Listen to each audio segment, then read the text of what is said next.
Hey everybody, welcome back to Let's Play Katamari Damacy. I'm Nai. I'm Mako. And I'm just a city boy, born and raised in South Detroit. I took the Midnight Let's Play, and if we're knowing Nye, this is going nowhere. You've made that joke before. I know, but I like it a lot. He's probably going to keep making it until it gets a laugh. It's never going to get a laugh. He's going to keep making it for a long time. You know, one of my favorite characters in the Phoenix Wright series is Mo the Clown. That explains so much. Doesn't surprise me at all. Oh, Anywho, boy. So, North Star. This is the North Star. And what's special about the North Star, which the king is going to explain momentarily. It involves a lot of fisting. No. Yeah, that was a little better in my head. The North Star has to be exactly 10 meters big. The catch is, you don't get to know how big you start, and they never tell you how big you are. There's extensive guides for getting exactly 10, no more than no less. Except I didn't guide when I did this. Ugh. Right. So, they give you a picture showing how big 10 meters is supposed to be. The problem is, I don't know if you can see right now, I'm on top of a cloud. So, that frame of reference was not useful at all. That's by design, of course. Yeah. So the entire idea behind this particular level is to figure out how big you start and then go. So, for example, we know that if you get to roughly 1.5 to 2 meters, you can pick up people. We're picking up people very easily, so we know we have to be bigger than that. However, we're not picking up trees, so we know we haven't hit about the 2.5 meter mark. So the idea is to figure out how big you are and then kind of judge how big 10 meters is. As Trant said, there's guides to doing it. There's ways to figure out how big you are. The primary way you do it is you press start, and it'll give you that icon saying your Katamari is as big as X number of these. And then you just go look up the guide and you go, okay, this is what it told me. How many of those do I have to have? I didn't do that. That's the easy way of doing things. Or as I like to refer to it, the sane way. The second easiest way to do this is to figure out how big... Figure out something that you have to be around 10 meters to pick up, and then go find that something and see if you can pick it up. That's generally apparently called the elephant route, because elephants on this level are one of the things you have to be roughly 10 meters tall to pick up. Actually, I think I used that trick eventually. Like that elephant, you need to be around 10 meters tall to actually pick it up. We're nowhere near that. I think we just hit like 3 meters. Somewhere around there. Also, that car. This does take us like 1 or 2 tries. Not that many, actually, but... Because I wasn't going for perfection. You can stop this anytime you like and still pass the level. All you have to do is pick up at least one item. It's just that the king will be very, very, disappointed in you. It's not as bad as the later games get. In the later games, you have to do this 3 times at varying sizes. Right, I forgot about that. You have to actually, like, you don't do it just once. You have to figure out multiple times. There is leeway in the level. It does actually give you a little margin of error. See, now I'm getting big. Also, the camera is a fixed distance away. It never draws back like it previously did. That's meant as a tool to help you figure out how big you are. But yeah, this is this level. But there is a margin of error. The game does not force you to be exactly 10, but you have to be within a certain percentage. Unfortunately, I don't know what the margin of error actually is. You get pretty close, eventually. Mm-hmm. I did okay. Unfortunately, the recording failed a little bit. We got 8 meters, 61 centimeters. So, even though I was really big, was not quite there, which is irritating. But he makes the North Star anyways.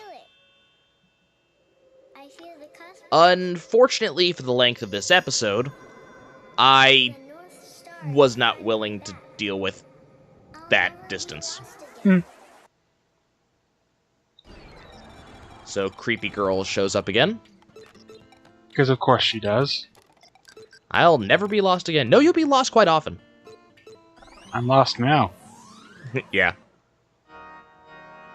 So I didn't feel like leaving it at that, so I went to get the North Star again. Because apparently I like punishing myself. Oh, we established that a long time ago. Uh-huh. So I think I very quickly went to figure out an easy way to do this better, and came across the elephant solution. So that's how big you have to get. So I was aiming to pick up an elephant. Even though you didn't actually know that was what it was called at the time. Well, I think while we were running through the ending cutscene, as soon as I saw that I wasn't even close, I actually pulled up my laptop and started typing things in. So that way I'd have a very quick answer. The later games, when they do the varying levels, they really mess with you. One of them, you have to be 10 centimeters tall, so you're really small. Then it's 10 meters, and then I think it's 100 meters. Or maybe it's, I think it's 100 meters. And so it really throws off your sense of scale because the game grows logarithmically as opposed to additively. So it's not a true 10 meters. So it's it messes with you when you get bigger. You're picking up entire buildings going, wait, did that make me too big?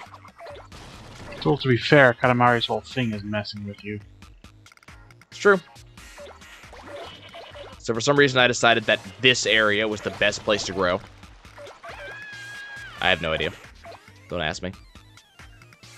Sanity is but a weakness. Pretty much. Pick up all that stuff. Boats. And fail to get up the hill. Oh, right, Sandy. That's that thing with fish, isn't it? Yeah.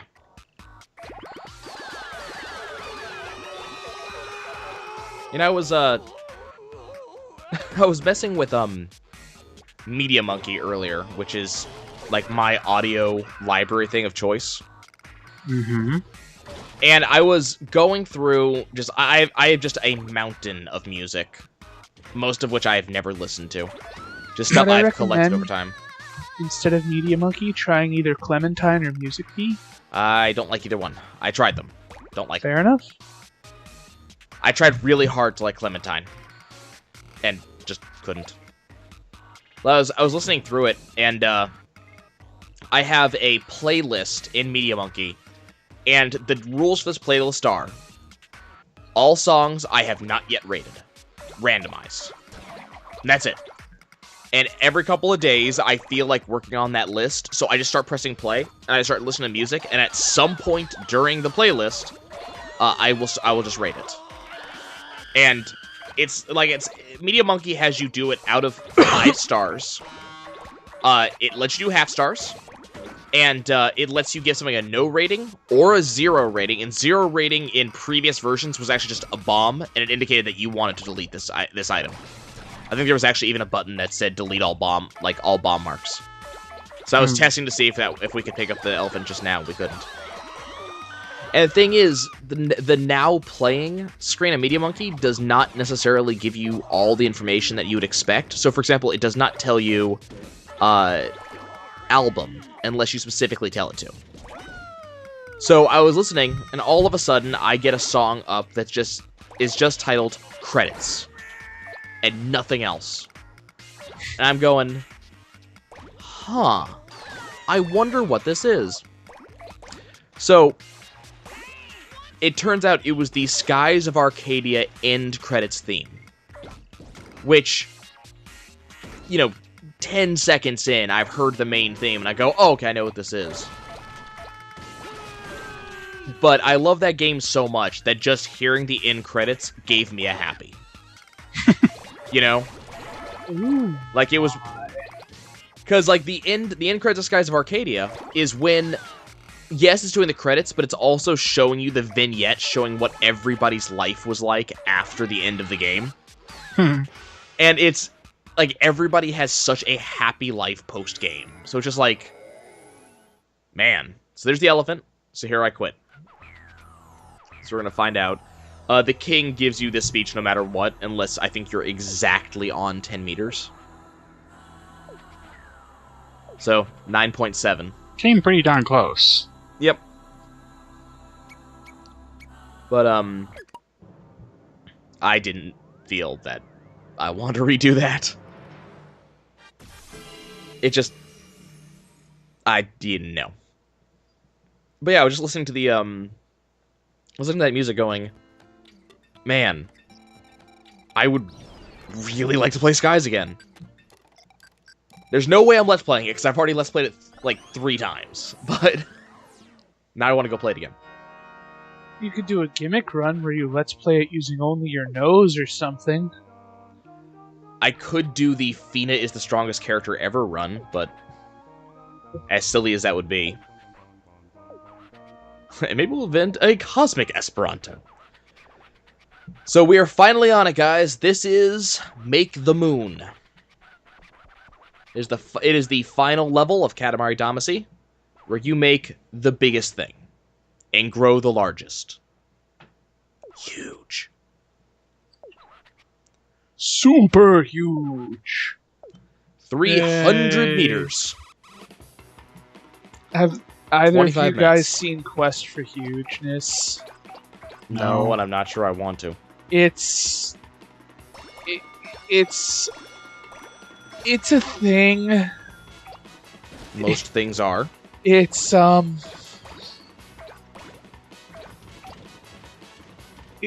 you know what? I'm just gonna leave it in the chat for Skype, and you can watch this at your leisure. It's worth a watch. It's a thing. I've gathered it's a thing. Oh, did you notice that guy being dragged along by his barbells? Mm-hmm. Like wiggling his knees and such. Speaking of, it's a thing. And yeah, that was when I that get was run cheap. through by that truck. That was cheap. I remember that one. I was gonna say, I'm reminded now of the other day we were talking about webcomics, and you pointed me at Romantically Apocalyptic. I have now archive binging on. I was gonna say I have been binging. I'm not all the way through it now, but I've read a portion of it, and The actual writer actually starts bringing it home. Now you've been reading the log files, right? Yes, I Okay, have. yeah, you have to actually read the log files underneath each picture because it actually tells the story. Yeah, the further you get in, he starts. The writer, I actually don't know if the writer's a he or a she, to be honest with you.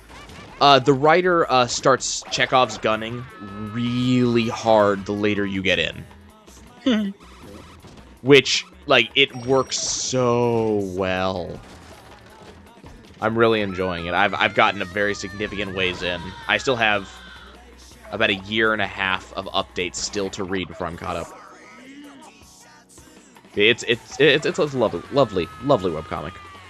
Also worth noting, have you read Manly Men Doing Manly Things? I do read that one, yes. Trance, you know that one, right? Mr. Fish, get him! Okay, good. Trance reads it too.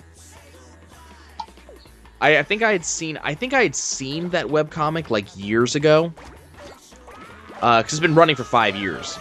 I think I had seen it years ago and like kind of read through it, like went, huh, that looks interesting, and then completely forgot about it. But also I rediscovered it recently, and it's been a lot of fun. It's a good comic. It's silly. It is incredibly silly, but it is incredibly honest about what it's doing, which is so much fun. Yeah, have you seen the most recent one? The Ganondorf one? Actually, no. There's a more recent one then. You're talking about where he lights his head on fire, aren't you? Yep. Yeah, there's a more recent one than that. It's just the absolute blasé, you know. Yeah, just forgot how much petroleum byproduct I got in my hair. Well, he's been training that fire for a while now. Yeah, it's true. It is true. Which is just. Yep. Yeah. Guys, if you don't understand, just go look up the webcomic. Just go look at the webcomic. Manly men doing manly things. It's fantastic. The punchline is machismo.com. It is delightful. That's just the easiest way to describe it. As it's a lot of fun. It doesn't try to take itself seriously. In 5 years, I don't think it's even tried to touch a serious topic, and I hope that it never does because it never needs to. And if you're a video game fan, then this is the webcomic for you. Or what? It is one of the ones that answers the question, so what does Ganondorf actually do for a day job? He's just kind of cool. Link's a fucking nut. Link's a dick, but he's being Link. Well, to be fair, he is brain damaged. Probably. Think about it. What can Link say other than "Ha! Ya! Wah!" Yeah. Poor bastard. Apparently he talks. I mean, he talks a lot in the comics. So I mean. I know. It's a good comic. And then, did you see the Trent? I know you read Schlock. Are you actually do you actually read Howard Taylor's blog on it though? Not very much. Apparently, he just linked some sort of trope-filled, fantasy-oriented series that is all musical. Huh. Nice. He rates he went to see like the new Avengers movie, Age of Ultron. He says that movie is his favorite movie of the year already. And he sped up his review of it so he could continue watching the series. Like, that's how much he likes it. It's called Gallivant. Gallivant, a friend of mine was watching that. It's apparently really, really good. I've got a friend who's like, he doesn't really do webcomics that much, but Shock Mercenary is one of the few he will do. Because, like, it has basically ruined every other webcomic for him because Howard Taylor has been updating daily for the last, like, decade. Longer than that now, actually. Well, yes, but I'm rounding here. I can't pull the exact number up in front of me right now. I mean, there's still plenty of webcomics that have done the same thing.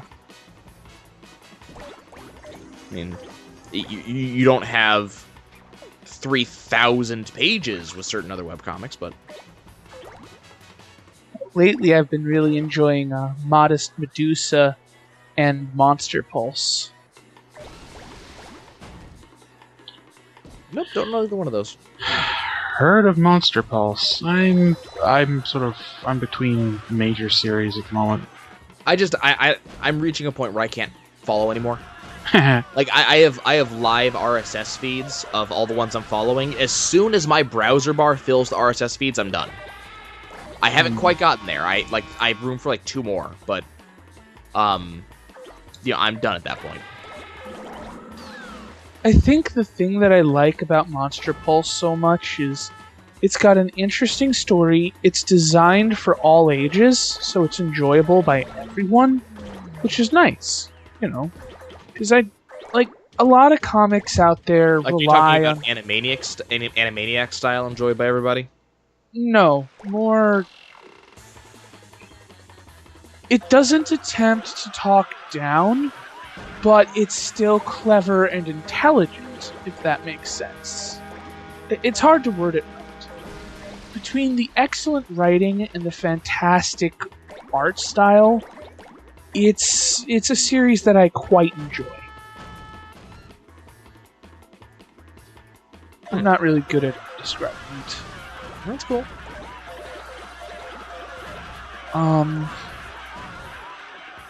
And of course, Modest Medusa is just Modest Medusa. It's fun. It's goofy. It does have a couple of dark bits, but not too many. Plus, there's a unicorn with a chainsaw for a horn called the Knight of Blades. Actually, one along those lines I still need to catch. I need to catch up on again, because I keep on waiting for the artist to finish storylines. Is Dr. McNinja. Yeah, Dr. McNinja's fun, but he, like a lot of them, he sort of gets bogged down in his own writing.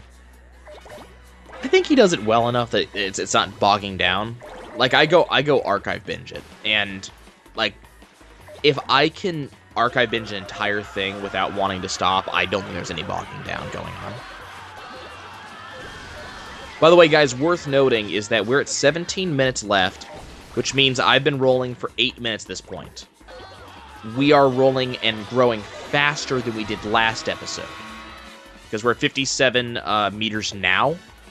At 8 minutes last episode, we had just hit like full size, target size. So it's this level doesn't pull its punches. It lets you get big. Well, this is the last of the levels, so it lets you get the biggest you're ever going to get. Period.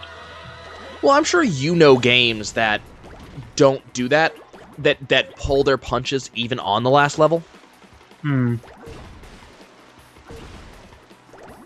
That's true. A lot of shooters do that.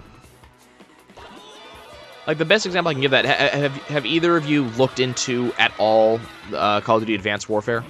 No. I am not a Call of Duty person. Very much not a Call of Duty. And I'm pretty person. sure Trance isn't. COD Blops it's COD Blops. It's a thing that exists.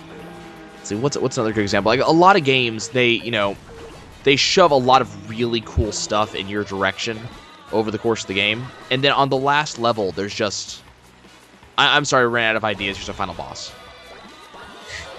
There are games that do that. Cool concepts every level, and then last boss. Mario, especially the latest ones, are very good at not doing that. But there are games that just, okay, well, time to finish it. That's why I couldn't deal with Doom 3. It just felt like endless. Well, we ran out of ideas. Here's another jump scare. Well, Doom 3. Doom 3 is a very good example of it just running out of juice. I mean, for me, it ran out of juice really early. I got to a point with Doom 3, I think I've probably mentioned this before, where I got so bored. And this was like, it's an 8-hour shooter, maybe a 10-hour shooter. I was at hour 3. I got so bored that I went and turned on invincibility and infinite bullets just to see how long the game went and if it got interesting at any point. 5 hours later, I was still playing and I went, are you kidding me? I am literally sprinting through levels and I'm still fighting things. And there hasn't been an interesting thing to do in 4 hours. You gave me the BFG at hour 4. I have nothing more to pick up. The worst thing that happened is I finally, at like hour 9, got to Hell, and which is the last level. And they proceeded in a first-person shooter to do jumping puzzles. And I fell. I missed the jump. Because I was invulnerable, the instant death wall on the floor of the level didn't kill me. Wait, what? Oh. So even though I fell, I was just on the floor of the level walking around. Right. And the game didn't have, as far as I can remember, the game didn't have like a revert to checkpoint button. So I just couldn't play anymore. It didn't know what to do with you. Yeah, it had no idea what to do. I think I may have been able to restart the level, but at that point I was like, nope, I'm done. I'm done. There's nothing left for me here. I will say one game that is a shooter but did manage to stay interesting all the way through was oh god, what the hell is it called? Quake 4. Is Quake 4 not the 100% multiplayer one? It's not. Oh, okay. You're thinking Quake 3. It's the one with the weird No, I'm thinking Quake. It's the one with the weird story about the Strogg, and it's weird. weird. That was 4. I don't even. It was weird. That's just it was weird. But it was fun. I mean, are we talking about Divine Cybermancy weird? There is nothing that is Divine Cybermancy. I never even figured out the story. There was a Let's We Play tried. on it. They didn't either.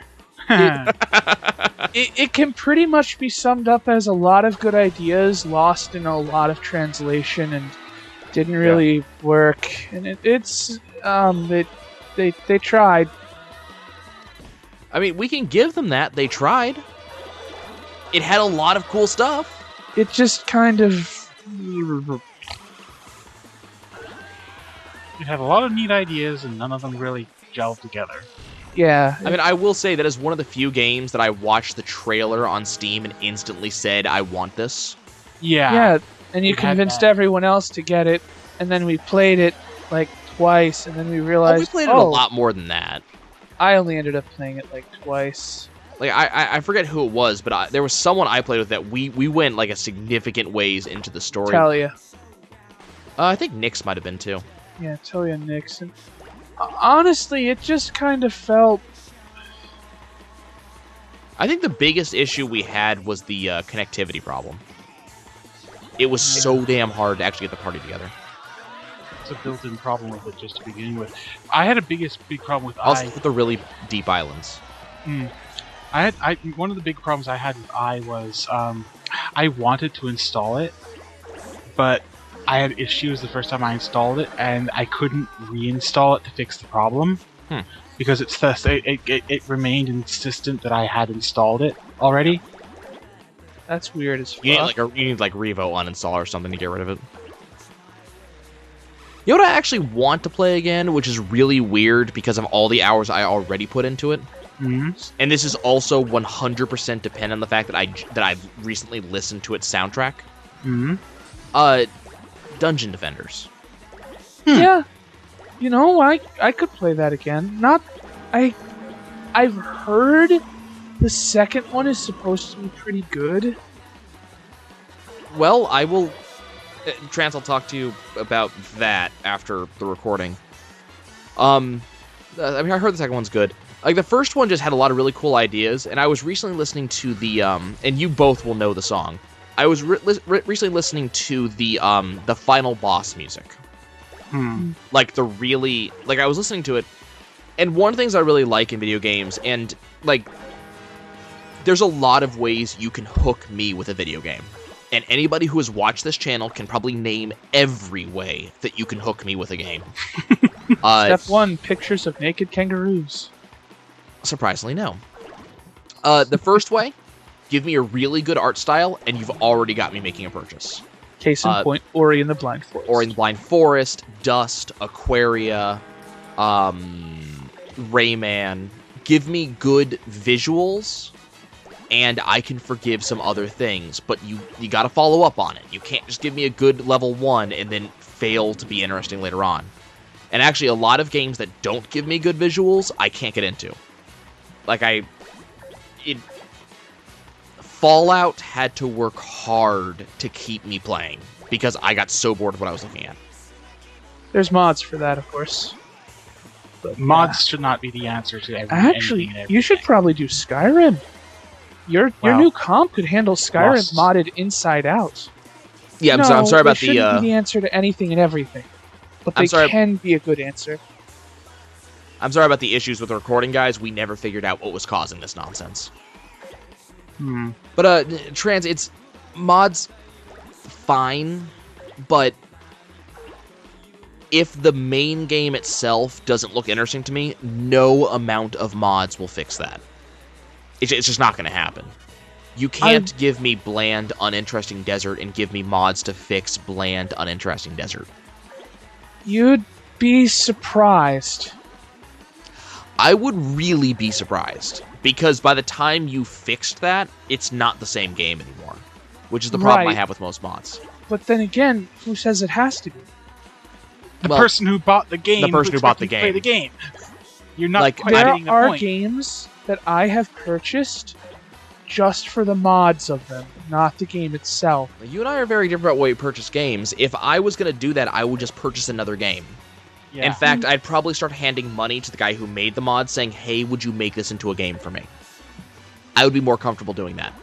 Fair enough. And in But fact, it- I have in several cases done exactly that. So, Now, that said, so graphics. That's one thing. so graphics is one thing that catches me.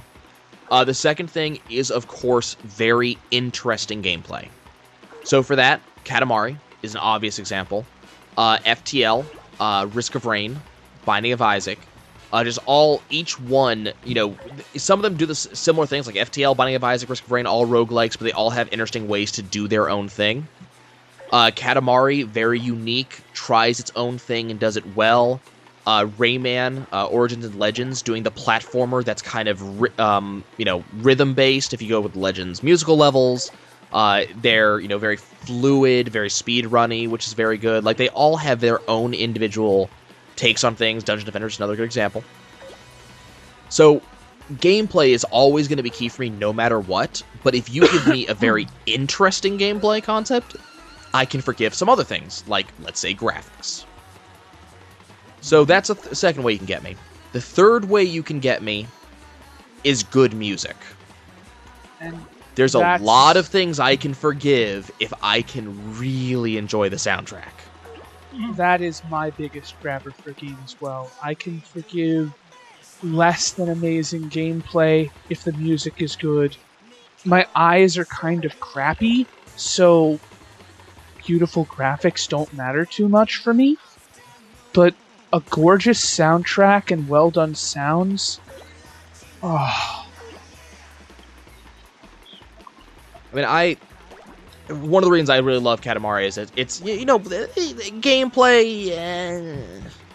I love the game. I love the entire series. I own every Katamari they have made, except for the one on the Vita, because I don't have a Vita. But if I own the console, I own the Katamari game that was on it.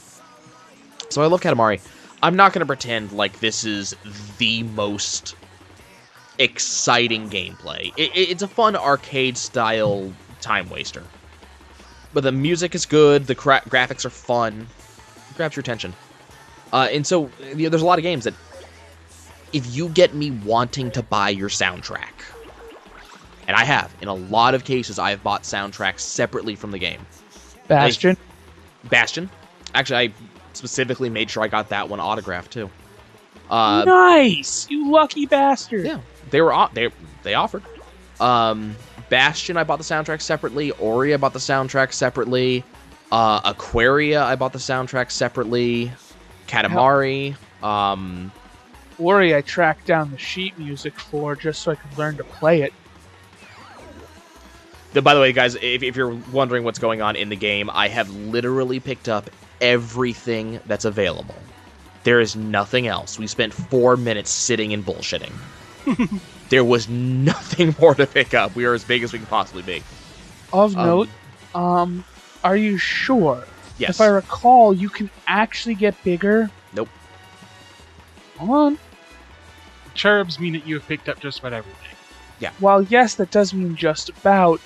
I forget. It might not be this game. It's not. I know in one of them, there's one where it seems bigger, or the biggest it can be, but it turns out you can get a few more millimeters out if you picked up all the little stuff first. Well, okay. If you route perfectly, you can stay small enough long enough to continue growing because you're putting off the major size growths later on. But you're not going to break, 1,000 meters. I'm about as big as you can get. And at this growth, I have picked up everything that's available to pick up. I'm done. But, one of the things I really enjoy, so I've bought a lot of video game soundtracks. I love it whenever Humble Bundle puts soundtracks into the bundle, because now I have the soundtrack too. That's one of my favorite reasons to buy games on GOG. They usually include the soundtrack. Yep. So that's one it's of the things GOG. that's one of the things that gets me about games, and one of the best ways to get me to really enjoy your soundtrack. And keep in mind, this is very tropey and it has to be done right. Give me at least one really epic song. At least one. The song where it doesn't matter what you're doing, the song makes it epic. For example, Stanley Parable, Following Stanley. The Adventure Line? Yes, the Adventure Line. No, you... Honestly, though, that song, while it does go with everything, it is kind of generic. It's meant to be, but it's still like that song can make anything awesome. What's another really good example? Restoring the Light, Facing the Dark from Ori and the Blind Forest. Yep. Let's see. Another good example would be for anybody who has played Ace Combat 6, which if you have to make me choose my favorite flight simulator, Ace Combat 6 is it. The song The Liberation of Grace Maria, which plays on the level of the same name, where you are literally taking back your home city from invaders, and you are the most badass pilot in the sky. If I put that song on, things happen. It doesn't matter what I'm doing, that is the song that makes things win. Final song, or actually, Dungeon Defenders does it a number of times. The theme song is epic, the last level is epic, the last boss is epic. I have all three of those on playlists. The opening track from Jets and Guns. I don't even know that one. It was recorded by Machinai Supremacy. Jets and Guns is a shmup, and the opening track is just... You know the Shmups term just have to have good music. They shred, and it rocks. I should hope so. When I say they shred, I don't mean like just kind of, oh yeah, they're... It's like they took the term shredding and figured out exactly what it means, and then made the pinnacle of it. Yep. By the way, at the very end there, I was trying to literally get on the border of both sides of the map. That's why it was all white. Look, the king is happy with me. So I'm literally as big as you can possibly get. This is the Giggity. best ending of this level you can get. This substantial heft, this mellifluous mood, and the rising tide of familial love. We are moved. And we also need got an adult. we did get the shooting star. I really do have a lot of nature. So now we have our moon. By the way, speaking of good games that came out fairly recently, I sincerely am enjoying Chroma Squad. Enjoy your Power Ranger simulator. I can't. Why can't you? Not interested. Fair enough. So now we get a quick visual retelling of the sky. We are exhausted.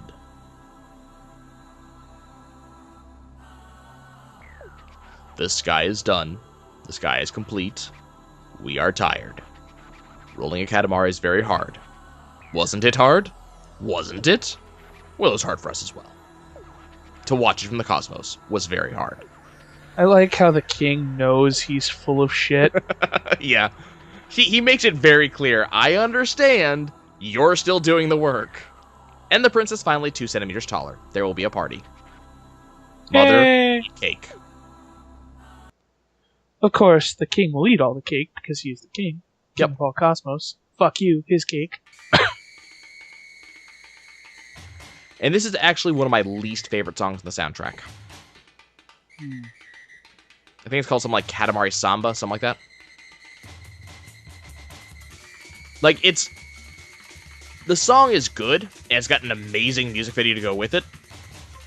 But the really screaming whistles in the background get on my nerves. Screaming Whistles sounds like a band. But we get to watch the king and the prince fly. Yes, the prince can fly. They fly over the earth. Also, mushrooms. Mushroom City, even. Also, there's the most evil-looking king. Yeah, mushrooms are very important to the series. They really are. Without mushrooms, the series would never have been created. Copious Yes. quantities of mushrooms. Okay, so now we actually do get our closing thing here. One thing that Katamari does a lot, I mean frequently, is that, and by frequently I mean every single time, is the final credit cutscene is a minigame. Shroom Amari's taking shrooms. So the cutscene in this case is we get to take the moon, and we get to roll it on the surface of the Earth and collect all the countries. I mean, they did a really good job of getting. Well, I think part of the issue is that a lot of country lines have actually shifted since this came out. But they put a ton of countries in here. There are as many countries as doses of shrooms each member of the development squad took. I'm not sure how not true that is. Also, it just throws me off to no end that the credits are running backwards. It's like giving me vertigo. Because it's a Katamari game and they just couldn't be buggered to do things normal. No, I think it's because Japanese is read that way. No, it's a Katamari thing. Really? It's specifically Katamari? Japanese is not read bottom to top. Which language am I thinking of? You're not. I think there is one. Looks like we may have lost Mako. Oh no. Oh no. Oh no. Let's see. I still find it amusing that for some reason, as far as I can tell, I'm the only person who enjoys watching Let's Plays of Lemmings. Apparently, certain Asian scripts can be read bottom to top. Huh. This is saying Chinese. Fair enough. Let's see. A lot of very old languages, too.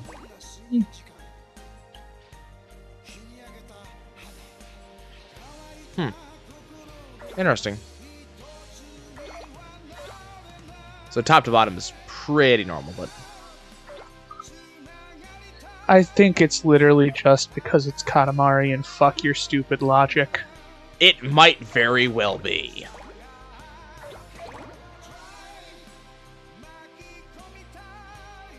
Yeah, unfortunately, we have lost the Mako. Indeed. I'm sure the Mako will be back soon. Also note that the camera does pull back as the song starts to end. This makes it very hard to get all the small ones that you missed. Giggity. Like, this makes it really difficult. I was having a very, very hard time seeing the nations that I was missing. Like, I can see them now, but I couldn't see them then. So, you know, all in all, I'd say Katamari is... It's an interesting game. It's very strange. It's very well done. Emphasis on very strange, but... I would say emphasis on very well done. It's very hard to name a game that is 10 some odd years old that people will replay over and over and over. Yeah. Is it possible for the emphasis to be both on strange and fun? Also, if you were worried that people rolled in the Katamari got hurt, this is proof canonically that they do not. That's it! But yes, it is possible for it to be very strange and very well done at the same time.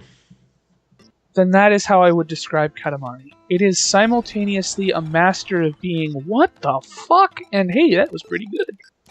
So now that we've made the moon starts to revolve around the Earth. And now we have unlocked the Eternal levels. Eternals don't really matter much for our purposes, so I'm not going to bother with them. But Eternals say that you can go onto the level and roll for literally as long as you want. There's no time limit. They're just there to dick around. The only way you can get Eternal... Welcome back, Mako. The only way that you can unlock the Eternal levels is specifically by getting the exclamation point endings on those levels by becoming big enough. Which is, I mean, it's kind of cool. Just, Or you know, by becoming the Eternal Dragon. No. yeah, there's no point doing it a second time. Like, I already beat the time limits on all of these. So, there's that. I can't remember what that point is. Oh, it's the ending, okay. So you can redo the ending. We get to go to the Moon Memorial, which lets you see all of the opening movies, closing movies, all that stuff. So if you want to see anything again, you get the soundtrack. So if you're wondering about names, there you go. We also have the Mushroom, where you get to choose any of your cousins to play as. We are looking for the Constellations. So this is where I became a little bit upset. Because we did all the levels until the Constellations. However, unfortunately, I did not get all the shooting stars. I missed one. I don't know what shooting star is L1. Unfortunately. But I decided that it wasn't. Real quick. I could too. I decided that it wasn't worth fixing. Yeah, it really isn't that important. So then we also, this was what really got, so we went to save. Now notice the sizes.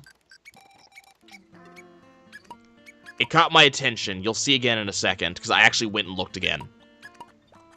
So, I last played this game. What was the date on that? I last played this game in 2008. It's been 7 years. My current record on the moon is bigger than my previous one. By a fairly sizable difference. I felt really good about that. And then we went to look at our collection. 87%. I don't see any reason to go in 100% of the collection. It's incredibly difficult to do. Actually, 100% in the collection requires that you go and specifically know exactly what object you're looking for. And then you have to know exactly what size you have to be. And you have to know where to look and on what levels. It's just not worth it. You don't unlock anything for it, so... No, it doesn't give you anything. If you want a true 100% the game, you have to do this. I don't care. For the same reason that I'm not 100%ing all of the presents, I'm not picking up all of the cousins. I will do that on a future Katamari. In fact, there's one in particular that I kind of want to 100%. This is not it. But it was fun looking through all the stuff.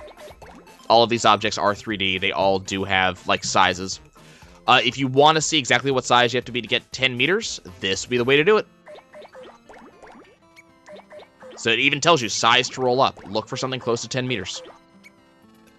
The answer is elephant. But I told you that earlier. Large water fountain is just higher than 9 meters. I don't believe there's anything just higher than 10.